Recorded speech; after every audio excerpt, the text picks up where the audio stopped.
salam sejahtera bagi kita semua.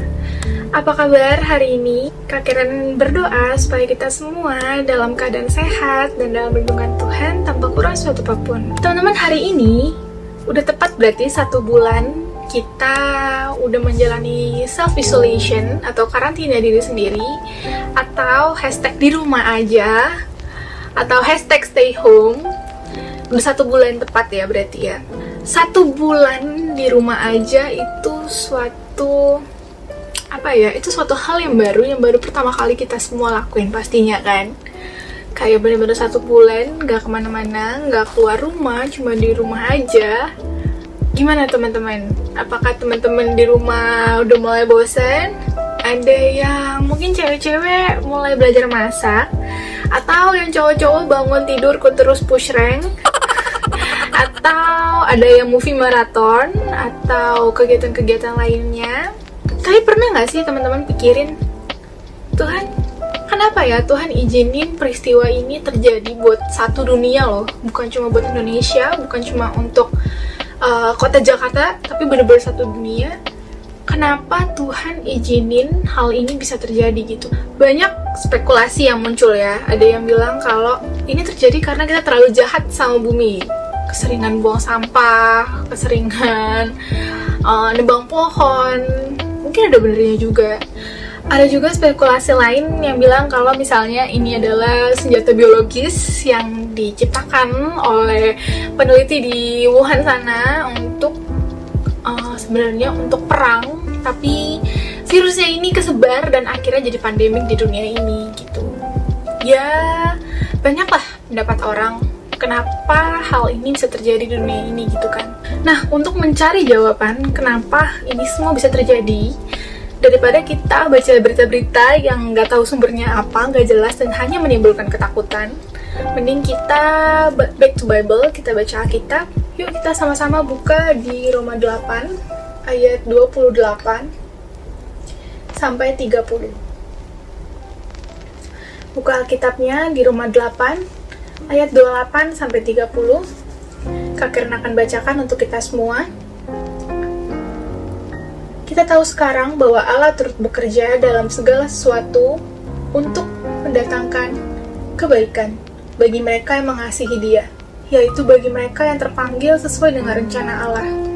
Sebab semua orang yang dipilihnya dari semula, mereka juga ditentukannya dari semula untuk menjadi serupa dengan gambaran anaknya, supaya anaknya itu menjadi yang sulung di antara banyak saudara.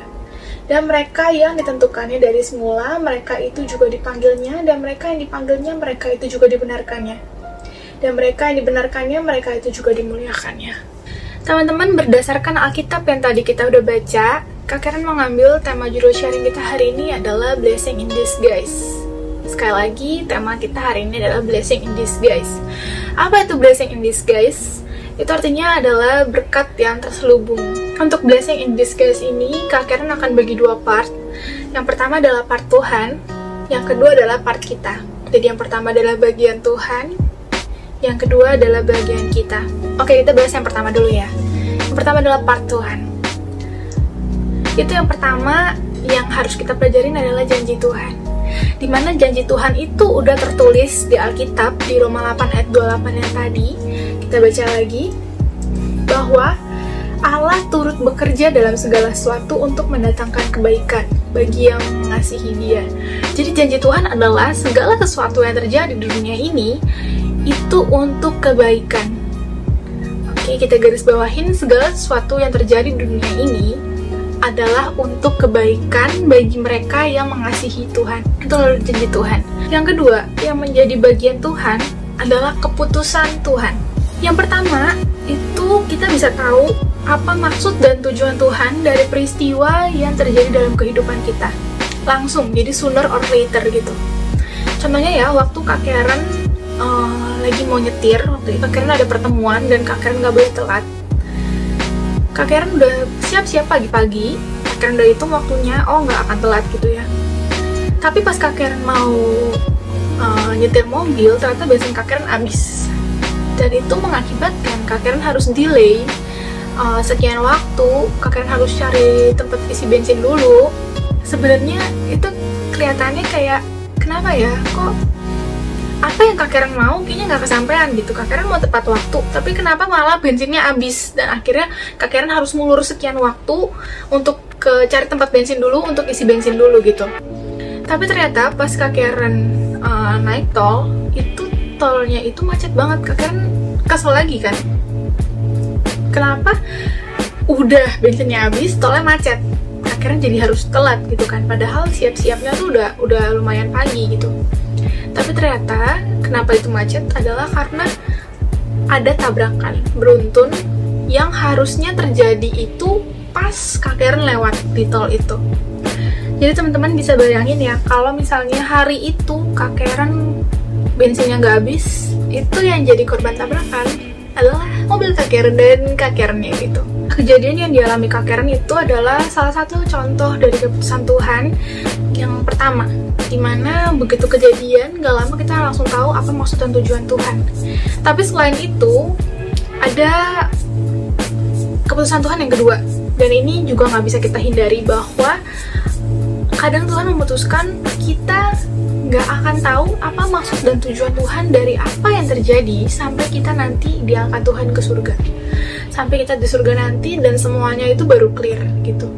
Jadi kalau kalian bertanya-tanya, Kak Karen, kejadian-kejadian yang mungkin aku alami, beberapa yang nggak enak, apakah aku akan tahu apa maksud Tuhan ngasih ini ke aku? Jawabannya ada dua, tergantung keputusan Tuhan, karena itu bagian Tuhan, dimana bisa aja kita tahu, bisa aja nanti kalau kalian di surga nanti semuanya baru jelas kenapa Tuhan kasih itu terjadi dalam hidup kita. Sekarang kita akan bahas tentang bagian kita.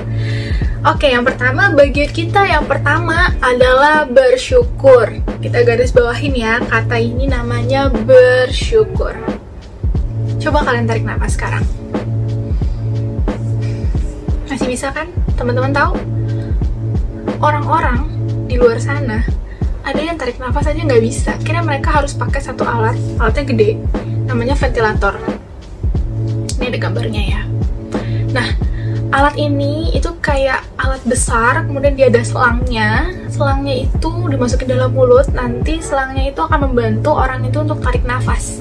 Jadi tarik nafas aja dia itu harus pakai alat. Yuk, kita pakai waktu-waktu ini, waktu-waktu karantina ini untuk lebih banyak bersyukur sama Tuhan, lebih banyak mengucapkan terima kasih kepada Tuhan, karena percayalah segala sesuatu sudah Tuhan siapkan untuk kebaikan buat kita.